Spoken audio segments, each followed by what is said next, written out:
What's up, everybody? It's your boy Clint from the Die Hard MMA podcast, and this is the undefeated post-weigh-in show for UFC 273. That's right, this is our last look at these fighters before they step into the cage on Saturday, and everything spoken on this particular show is absolute, unequivocally, 1000% facts. This show is undefeated. I've never gotten a read wrong on the Friday undefeated show. All the other shows throughout the week, any other opinion I give, there's a little bit of wiggle room. Not this show. This one is undefeated forever and for all time. Taking a look at these fighters, we start the night off with Julio Arce taking on Daniel Santos. Arce came in at 136.5, missing weight here today. We've got Daniel Santos making 135. Now, Arce, he was the last one to the scale, took every single minute possible trying to make weight, and when he got up there, he looked awful. Absolutely terrible on the scales.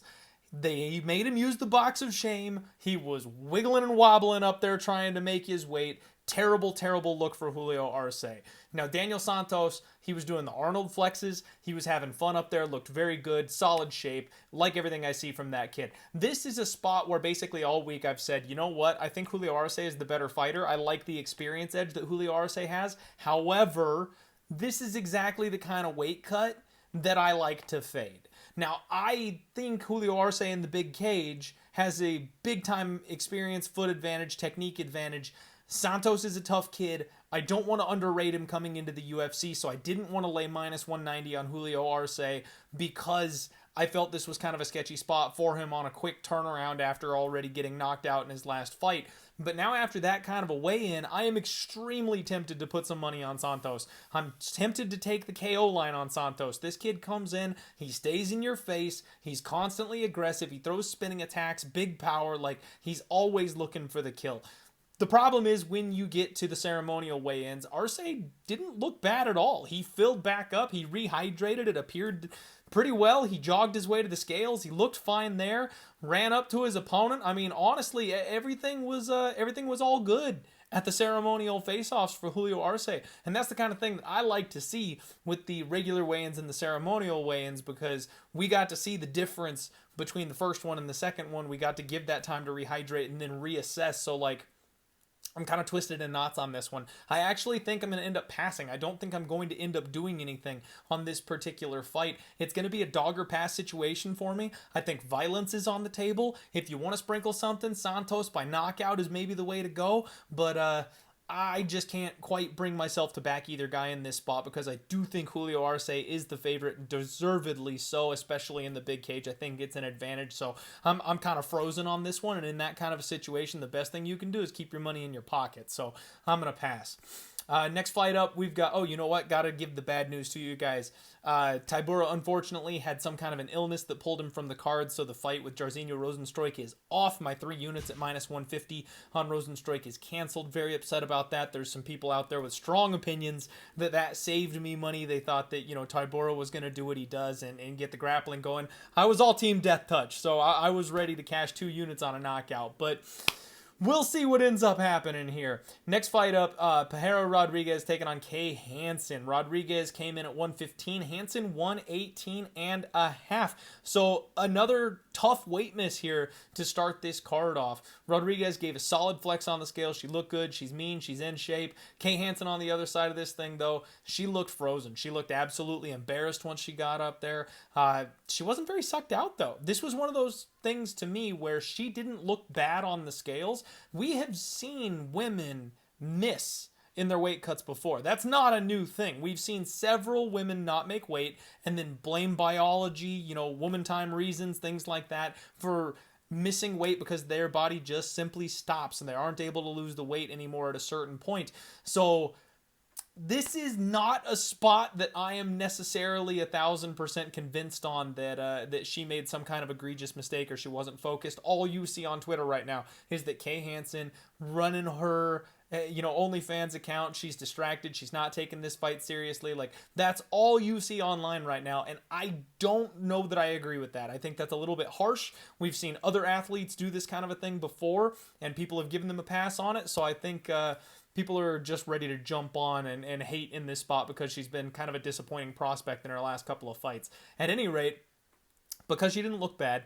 This isn't a weigh-in fade type of spot for me. She's my biggest investment on the card. I've got 3 units on her money line, and then I also have a unit on her submission prop at plus 450. So I am in a spot where I think I just let it ride. I don't really want to deal with hedging or trying to get out of it or anything like that, because I absolutely do believe that she should be favored and should be winning here in this spot. I don't see anything on the scale that makes me feel like she actually had a bad weight cut or there's a problem with her. So I'm just going to let it ride, as scary as it is. When they face off, these two women size up very well. Rodriguez is definitely intense. She is very intimidating. This is a spot where, once, at the last 2 times I did this, it didn't work. I planted my flag. I said this person should be favored regardless of the outcome. I'm going to ride that spot. This is what I'm doing with Kay Hansen. So could bite me in the ass, could backfire for a large number. That would suck. But eventually I'm going to catch one of these, because I, believe it or not, the last 3 weeks or so has not looked good. But before that, I kind of do know what I'm doing sometimes. We'll see what happens. Good luck if you're on the other side. I know Kay Hansen is not a popular opinion this week, but I'm going to just ride, not budging. Alexei Oleinik taking on Jared Vanderaa coming up next. Oleinik came in 244, Vanderaa 266. Literally tipping the scales here for Jared Vanderaa. Did his classic little wave, big old man. Alexei Oleinik, the boa, gave his classic one-arm flex. He looked good. He's in shape. These guys size up pretty well. I mean, Jared Vanderaa is a big old boy, though. He wears that weight for sure. Size advantage goes to Vanderaa, but Alexei Oleinik does appear physically to be in better condition. I mean, he looks shapely, at least. You can see his definition, his muscles. This is another one that I'm kind of stuck on. Money's come in, it looks like, on Jared Vanderaa. It's pushed this thing from being a minus 110 either side to being a minus 120 for Vanderaa. Even money on Alexei Oleinik, the boa, if you can get that. Man, I'm struggling here because I want to go one last ride with Alexei Oleinik. The problem is Jared Vanderaa is a black belt on the ground, so I don't know that he's going to be as susceptible to some of the tricks that Alexei Oleinik uses on some of his other opponents. That said, his takedown defense is relatively awful. We've seen Alexei Oleinik get Derek Lewis to the mat, so we know he's strong enough to maul a big, strong, heavy guy, topple him over, get him to the floor. Even if he just seatbelts him and drags him to the mat, he will do whatever it takes to get this fight on the mat. I trust Alexei Oleinik to do that. The question is whether or not he can finish someone like Vanderaa in one round, because if he doesn't finish Vanderaa early, I don't know if he'll have the strength in the gas tank to keep those takedowns going throughout a 15-minute fight. If he does get into a striking affair, I think Vanderaa is going to have a pretty significant advantage on the feet, as long with a reach and a range advantage. So I want to go with Alexei Oleinik. I'm having a hard time getting there. It's another one where I've decided I think I need to just save some money, stay off this spot, let it go. It's a low-level heavyweight fight. My guy Oleinik, as much as I love him, is 44 years old. I'm sure I'll have a taste of that submission prop, whether it's in a Hail Mary parlay or something like that. I'll get involved somehow with my boy Oleinik, but I don't think I'm going to have a serious investment here in this fight. Next fight up, we've got Mickey Gall taking on Mike Malott. Both guys came in 170.5. Now, Mickey Gall joined up with the bald gang for this one, shaved his head, looking good, big flex. He looked pumped up, actually. He's ready to go for this fight. Mike Malott threw both arms up. He is solid. This guy is well built, let me tell you. When they face off for the ceremonial weigh-in, though, it's funny. Gall had his boy walk up to the stage with him and made him take his shirt off so he could give it away. Gall tossed his shirt and his buddy's shirt out into the crowd. He was really feeling himself today.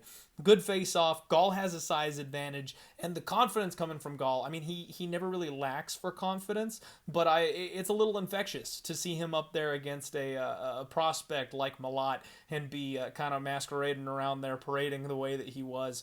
This is a spot where I've got a lot of backup, a lot of smart people are picking Mickey Gall for the upset. Guys like Dan Levy from Half the Battle. We got Lucrative MMA, my boy UFC Bro Picks. They're all riding the dog here in Gall. And I've been looking at Gall basically all week. It's the blind fade, the Dana White Contender Series spot where Mike Malott is coming in as a favorite over a proven UFC prospect. And I always take the dog in that situation. That's the same spot that Kay Hansen is in. And so I should be blindly putting one unit on Mickey Gall at plus 165 at this point. Just period.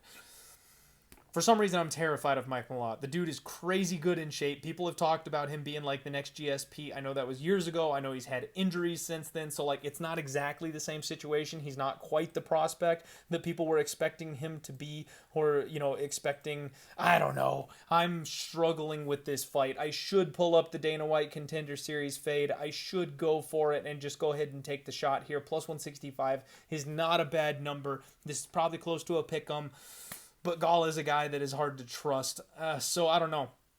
I might get there. I might end up throwing 1 unit on it just because the number is off, but we'll see. I don't know. Something in my gut tells me that Mike Malott gets it done and probably gets it done early.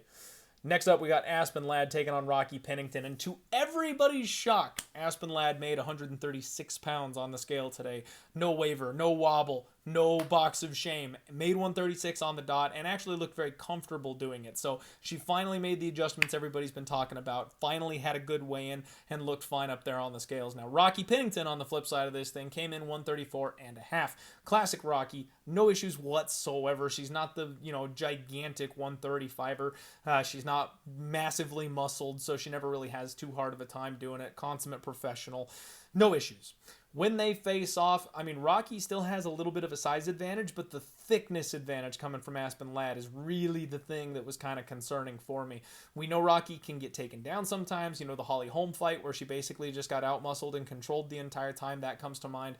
I jumped in on this line early. I had a minus 145 spot on Raquel Pennington, and I put 4.35 units to win 3 on that spot because I knew Rocky was going to close around minus 200, minus 220. I knew the money was going to come in on Rocky and it was going to flood that way, and I would be in a prime spot for a hedge to jump off and get out the other way if I wanted to, or just let it ride if Aspen Ladd looked awful on the scales. And honestly, I was hoping that Aspen Ladd looked awful on the scales again, and I would have a giant hammer ready to go on this spot and just not sweat it whatsoever. But what we've got is a situation where Aspen Ladd actually looked far better than I expected her to, and because of the way she fights, the way she takes her opponents down, the way she muscles them up against the cage, very reminiscent to the one style of fighter that really gave Raquel Pennington problems for me. So I am going to hedge on this spot. I'm not sure if I'm going to do 2 units and let 1 unit ride on Raquel Pennington. What that would basically do is be risking almost a minus 125 line. I know I bet 3 units at minus 145, but if I put 2 units on Ladd, who is plus 155 at this point, if Ladd were to win, I'd lose 1.25 units. If Rocky wins, I win 1 unit, so it's basically like I've got a built-in minus 125 line on there. I'm also very tempted to go ahead and just put the whole 3 units on Aspen Ladd, completely hedge out, take the plus 155. If Rocky wins, I break even, or if Aspen Ladd wins, I make a small profit. It's a spot where I am a little shook as to what to do because I'm definitely spooked. You know, the last time this happened, I called a fight almost perfectly against Aspen Ladd. There were some extra circumstances on there, the quick turnaround, the bad weight cut, up a weight class, you know, those kinds of things that kind of aided towards that. It's kind of a tall order for Raquel Pennington to beat that exact situation with a perfect Aspen Ladd, with an Aspen Ladd that has come correct, who had a good camp, who had a good cut. So I may be backing the truck up on this one. I might be going full reverse and full hedging out of this one. I beat the line move. That was the goal. Money's coming in the other way, so I'm going to have to make this decision rather quickly. Make sure you keep an eye out on my Twitter for which way I'm going to go on this one. You know, if you tailed me early on that minus 145 with Raquel Pennington, you're in a good spot. You're in a great spot. If you didn't tell me on the early line, you probably didn't get invested in the first place. I told nobody. I didn't say it better at minus 190, so hopefully nobody laid a ton of money on her at 190. But this is a spot where Aspen Ladd looked fantastic, and that's been the real fear, is when she's on point, when she's made some improvements, when she's got a full gas tank, like, she's a terrifying person. So, might be hedging out of this one. Anthony Hernandez taking on Josh Fremd. Hernandez 186. Fremd is 185.5. Hernandez came in, gave an excellent flex. He's in good shape. He's ready to go. Fremd is a big dude. Really big dude. Stoic on the scales. And when they face off, I mean, Fremd's a big dude. He's huge. Man, he's got like almost a full head on Anthony Hernandez. I mean, Hernandez's head comes like up to his mouth. It's a big size discrepancy. And this is another spot where I'm going, man, I don't know that Fremd's skill set is UFC caliber, but at a certain point, size freaking matters. You can get Fremd right now at Superbook Sports. Let's see what they put him at this point. He's a plus 160 underdog. I have said all week again that I don't want to lay minus 180 on Fluffy Hernandez. I feel like he's got a good stylistic matchup against certain point. He uses that cardio as a weapon. I don't know that that's going to work on Fremd, because if Fremd's got the good solid takedown defense that I think he does, he probably keeps this thing standing. If he keeps it standing, he probably slows the pace down. If he slows the pace down, then it's going to be in his ballpark rather than in Hernandez's ballpark. So again, this is a dog or pass spot for me. I'm very tempted on Joshua Fremd, especially because of the size difference here, but I've doubted Fluffy Hernandez before. We've all done that, and he's just gotten his guy out of there with that jiu-jitsu or some big punches. We've seen it happen. So another fight I'm not exactly running to the betting window, but if I'm going to play it, it's probably going to be Fremd. So dog or pass on this one here for me. That size difference making a big difference. Ian Gary taking on Darian Weeks. Both men came in at 170.5. Ian Gary, no issues whatsoever for him. Super relaxed. Told everybody in the crowd, see you tomorrow. He's feeling himself. He's maybe a little too cocky, but what are you going to do? Darian Weeks looked absolutely jacked. Kid's in good shape. He looks really good, ready to go. This was a respectful face-off. But when they face off, much like Fremd, Ian Gary is huge. He's got a big size advantage here. This is a spot where, again, I don't know that I want to trust Gary at minus 360. I think Darian Weeks is a guy that high pace, good wrestling, but low on experience, man. Me and Cody talked about it on the Monday podcast that we're like, oh man, like this is too much. This is too wide. Maybe Darian Weeks is getting a little disrespected. You see that size and reach disadvantage. And first off, equal skilled fighters, size matters. I've said it before. I know people disagree with that. I don't care what you think. Again, this is the Undefeated Post Weigh-In Show. It's a fact. But what's going to happen here is Darian Weeks is punching uphill. And Cody kind of mentioned this. He did a show with Locke this week, and he talked about how I want to fade Ian Gary so badly that I want to jump on Darian Weeks because I'm trying to fade Ian Gary.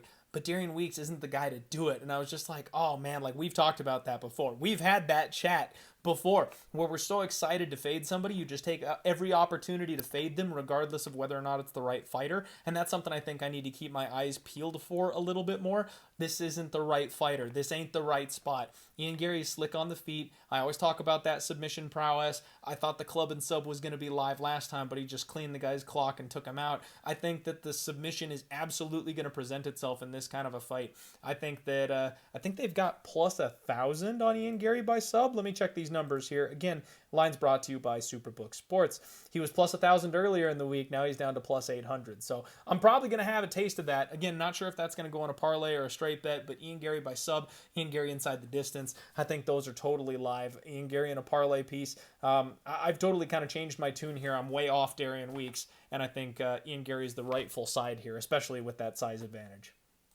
Next up, Vince from Hell Pichelle taking on Mark Madsen. Vince came in 155.5. Marco Madsen 155 on the dot. Vince Pichelle's an absolute tank, rocking that mustache. You gotta love it.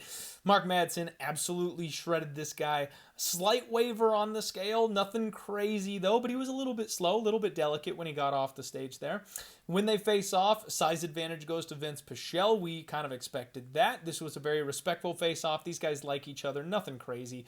What we've got here is a near pick'em line at this point. Vince Pichelle has been minus 120, minus 130 basically all week at Superbook Sports. They've got minus 105 on Mark Madsen, minus 115 on Vince Pichelle. Now, I want to get involved on Vince Pichelle, but that's because the Pichelle whisperer, Paul Shaughnessy, the man who has never gotten a Vince Pichelle fight wrong, says he is winning this fight. I think the leg kicks, I think the gas tank, the late finish that I thought was going to come from Hubbard, I think all that's on the table here for Vince Pichelle, similarly to what I thought Hubbard was going to do.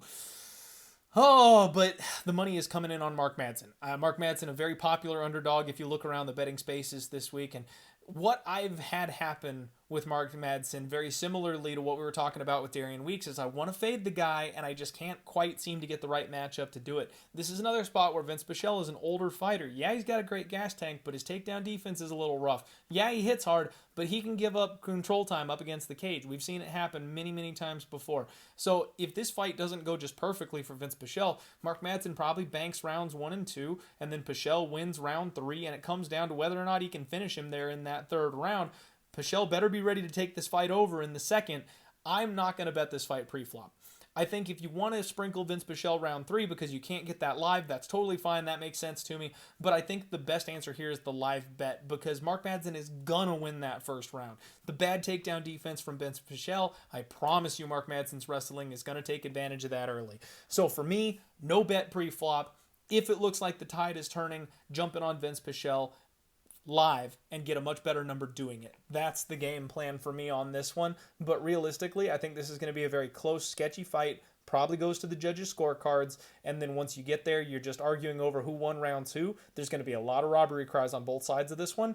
And I've been kind of steering into those fights lately. I don't really want any part of that this week. I've been losing a lot of units on very close fights where it could have gone either way thanks to the judges. And I really don't want to invest my money right now on that kind of a fight in this kind of a spot. That's also why I kind of want to hedge out on my Raquel Pennington spot. So I'm trying to, make some better decisions here and put my money in better places where I feel like the edge is a little bit bigger. Next up, we got Mackenzie Dern taking on Tecia Torres. Both women came in at 115.5. They did both need that extra half pound. Dern looked good, big solid flex from her. Gave a nice little extra bounce for her Instagram followers filming live there. Tecia Torres, classic Tecia, looks solid up on the scale. She's a little tank. When they face off, both ladies are extremely confident. This is a fun face-off. They tried to trash talk just like a little bit, but you can tell they kind of love each other. So there wasn't going to be any bad blood or bad intent from either of them. They're just confident in themselves. So respectful face-off. Slight size advantage here for Dern. And this is either Dern by sub or Tecia Torres by decision, in my opinion. I don't think that Tecia Torres is going to get taken down or controlled enough from someone like Dern to lose rounds. And if it hits the ground, I think Dern is going to find her way to a submission. Even though it's never happened before, Torres has never been finished before, Dern is a next-level submission artist. So I have got 1.1 units on Tecia Torres at minus 110. I fully expect this thing to go the distance. I do think that Tecia Torres is going to be able to defend the takedowns, get up from one or two of them. Mackenzie Dern's wrestling is simply not that good. The one thing I'm afraid of, though, this guy, let's see, what was the fight? It was an Austin Hubbard fight a couple fights ago where his opponent, I think it was Joe, instead of taking him down, he transitioned to the back, climbed his back, and choked him out standing. Rear naked choke standing. Backpack. That's what I'm afraid of here. I'm not afraid of the takedowns. I'm afraid that Mackenzie Dern is going to have a new wrinkle and do something differently and then climb on the back of Tecia Torres and end it in a way that nobody really sees coming. Either that or they're going to get into a weird scramble and she's going to, figure 4 toe holder or something nuts. She's my boogeyman. Mackenzie Dern is my boogeyman. So there's a reason I've only got 1.1 unit on Tecia Torres at minus 110 because I do think that she wins. I expect her to win. I think she'll get it done, but I don't want too much investment on it because I'm terrified of Mackenzie Dern. Next fight up, Gilbert Burns taking on Khamzat Chimaev. Both guys made 170, and Gilbert Burns looks solid. He's another consummate professional. Good flex. No issues there. Khamzat Chimaev on the other side of things looked incredible. Gave his big old flex, his goofy look on the scales today. He came in hot, though, when they faced off. Full-on rammed himself into Gilbert Burns. They had to get split up. Dana wouldn't let them anywhere near each other again. Khamzat is huge. I know on, the pre-show stuff, Burns called him skinny, but bro, he's massive. He's so big. I've got Khamzat by knockout, plus 150, locked and loaded, ready to go there on that one. I fully expect him to get either, if he can't get Gilbert Burns to the ground, which I think he can, if this is a striking matchup, the height, the reach, the power, I think it's going to be too much for Gilbert Burns, and eventually Khamzat grounds him with a big shot, TKOs him. That's fully what I'm expecting to happen here. I know this is a Value Boys spot that if you love your Gilbert Burns, you understand that plus 375, plus 400 is a number that's insane for a guy that's untested at this level. But again, I've said it all week. I just think Khamzat's an anomaly. I think he's going to destroy everybody. I think he's meant for the title. I think he's going to run through anybody the UFC puts in front of him. And it's one of those ones where the just win, boys, I'm one of you this week. I don't think it matters. Khamzat in parlays, Khamzat inside the distance. He's just going to kill everybody until he gets to Usman. And then maybe he'll see a real challenge at that stage. Next fight up, we got Aljamain Sterling taking on Petr Yan, and this is the one. I can't wait to, you know what? All right, I'm ready. So we're talking about the co-main event here. Aljamain Sterling came in at 134.5. Yes, this is my daughter's helmet for any of you asking. That's why it doesn't fit. Petr Yan came in at 134 on the dot. So both guys coming in under the 135-pound limit, and Aljamain Sterling got really emotional on the scales today. Started breaking down, started crying, got himself together and screamed, "Let's go." We've talked about his physique all week. If you follow me on Twitter, I've been raving about this man's physique and the kind of condition and shape that he is in. You know what? There's some people that have said some super mean things about Aljamain Sterling this week. Like, I totally get that nobody liked the way he won the belt. I totally get that a lot of people thought he was faking when the fight got pushed back. They thought he was trying to hold on to the belt. But, like, guys, you realize he had, like, a spinal surgery. He had a legitimate disc in his back replaced. And as somebody who has literally worked with people that have gone through those kinds of procedures, I can tell you it's one of the most difficult things on the planet you could ever come back from. The doctors told him he would never compete again. So calling the guy soft for getting emotional when he is challenging and or defending, however you want to call it, for a UFC world title, when doctors, medical professionals told him that if he had the surgery, he would never be allowed to compete again. Going through all that, working his way up to where himself, his camp, they think he's in the best shape of his life and he's better than he was before, being able to actually get up on that scale again for the chance to compete for UFC gold, like, he's not soft for crying. Like, that's, you know, if you call, like, football players who win the Super Bowl and they're crying with their families, you call them soft after that? Like, that's what this is. Like, just because we see it, you know, once a month in the UFC, someone challenging for a title, like, you gotta realize they work so hard for this. Don't forget the human element of this, because Aljamain Sterling at the end of the day is a person. And he has worked his ass off to be here, and he has been through hell with the entire world, with the entire fan base, telling him that he got it illegitimately, telling him that he never deserved it, telling him that he's going to get killed the next time he steps in there. Like, he's gone through all that, proved everybody wrong just to be here. And now he's got a shot to make it right. And he came correct. He's in the best damn shape we have ever seen him in, and that is saying something, because he's always in incredible shape. So everybody just pump the brakes on the slander of Aljamain Sterling, whether or not he wins this fight this weekend. Don't dehumanize the man here. Now, Petr Yan came in classic Yan. The dude's in crazy good shape, as always. I don't want to take anything from him. I know I'm raving a little bit on Aljamain Sterling. I want to give Yan his dues. But again, the difference is Aljamain looks crazy better than we've ever seen him. Yan always looks like he looks today. But he looks fantastic. He looks fantastic. He got up there, though. He did this weird scream and flex thing, and he sounded like a dog squeaky toy. Head over to the UFC's Twitter page. They have tweets of Aljamain Sterling screaming, "Let's go" on the scale, and then they have the tweet of Petr Yan screaming after the weigh-ins, and they muted his. They took the audio off of Yan's clip on Twitter because he sounds so ridiculous doing it. Not that that has anything to do with the fight, but I thought it was hilarious. Not sure what happened to his vocal cords when he went for that one today.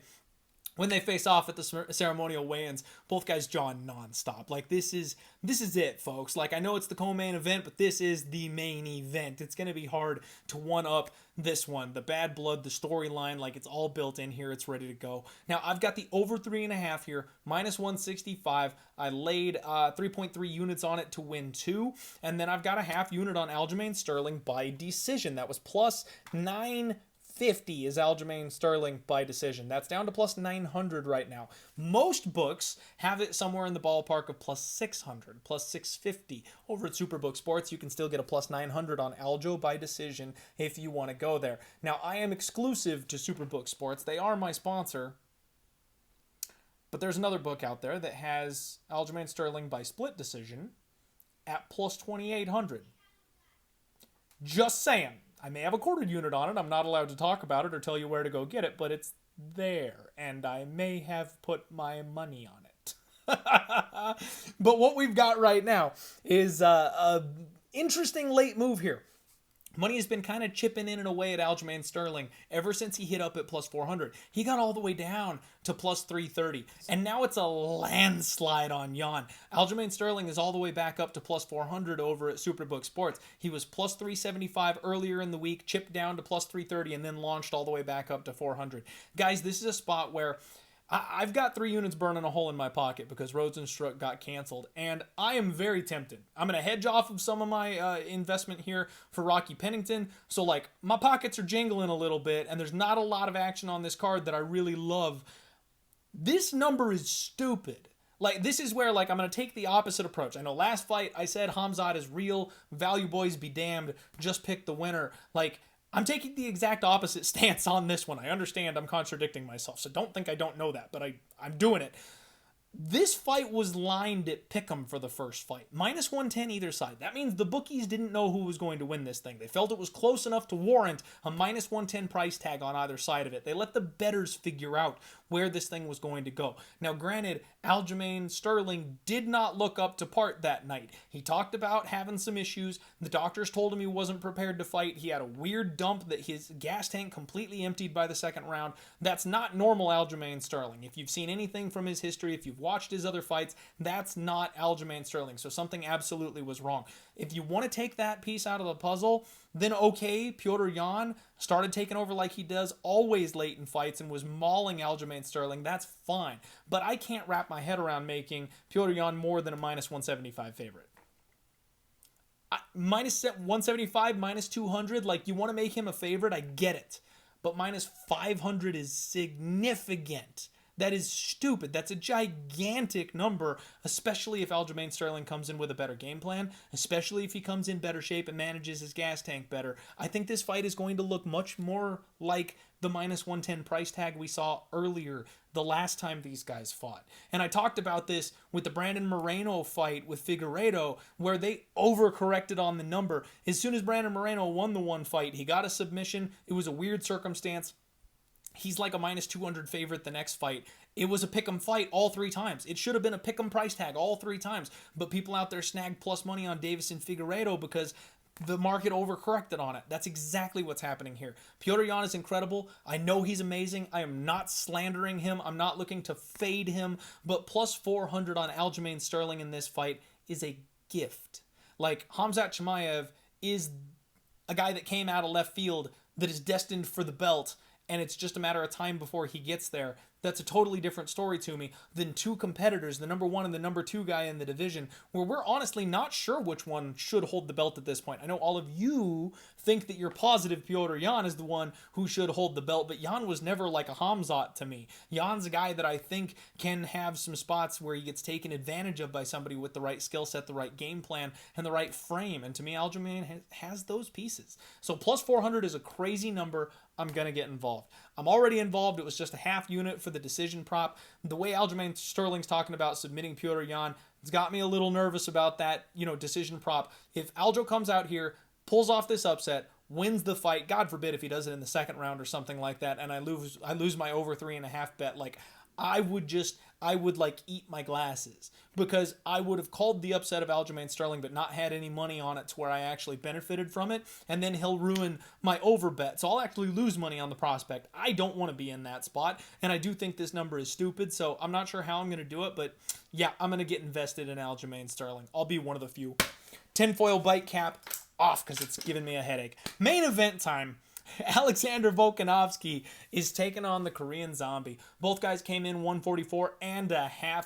Volkanovski looked good, started rehydrating immediately. As you all know, that's one of those red flags that I tend to look for. If they bring their hydration kit up to the stage with them and start slamming as soon as they get off the scales, it's sketchy, it's a red flag. Not for a guy like Volkanovski. He's a consummate professional. He's done this a million times. We've seen him go 25 minutes hard multiple times. I'm not going to question or second guess the fact that he needed a drink of water after a weight cut.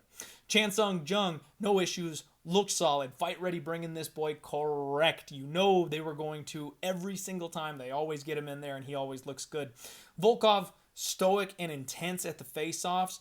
The Zombie looking like the best day of his life, rolling his shoulders, bumping up and down, big smile on his face. He is amped up, and he looks like he's having fun up there. Guys, this is a spot where I'm just going violence. Volkanovski has talked about how he wants to get the Zombie out of there. He wants to make a statement. He doesn't want to be the decision guy. He wants that finish. And I talked about this on the Total Takedown show earlier in the week. Chan Sung Jung's got to knock him out. Like, he's not going to win minutes. He's not going to out-volume. He's not going to out-footwork Volkanovski. He's going to have to clip him and knock him out. So if he comes with that kind of a game plan, that's going to open him up to getting finished a little bit later as well. So I've got 2 units, plus 125 on the fight does not go the distance. Right now at Superbook Sports, that's the way this line is trending. We've got the total set at 4.5. The under 4.5 is plus 115. So money is absolutely coming in on this under. It is chipping that number down. I hope you got it with me. I think BetMGM has doesn't go the distance at even money right now, plus 100. I might add a couple more units onto that because I really believe violence is happening here in this spot. And believe it or not, I might put like a quarter unit on the zombie by knockout just because that's a spot where it's literally his only path to victory in this fight, and they've got it at like 11 or 12 to 1. So just a sheer like shits and giggles number sprinkle, I fully expect Volkanovski to win this fight. I fully expect Volkanovski to ground Chan Sung Jung and TKO him at some point in this fight. But if the zombie's going to win it, he's going to do it by knockout. So I don't want to play around with the money line, and getting 11 or 12 to 1 for just a little taste, like, I mean, that's kind of the way to play it, right? Because I want violence either way, and if the one guy wins by knockout, it's just that much bigger of a score. I like that. I like that. That is the Undefeated post-weigh-in show, folks. Make sure you follow me on Twitter and on Instagram at DieHardMMAPod, and it's the Die Hard MMA Podcast on Instagram. I'll be tweeting out my action very shortly here. The hedges are coming this week because I don't want to leave money on the table, and I don't want to put my foot in my mouth this week on close, hairy, competitive spots. And there's some degeneracy coming as well. Let's go Team Aljo. Let's roll.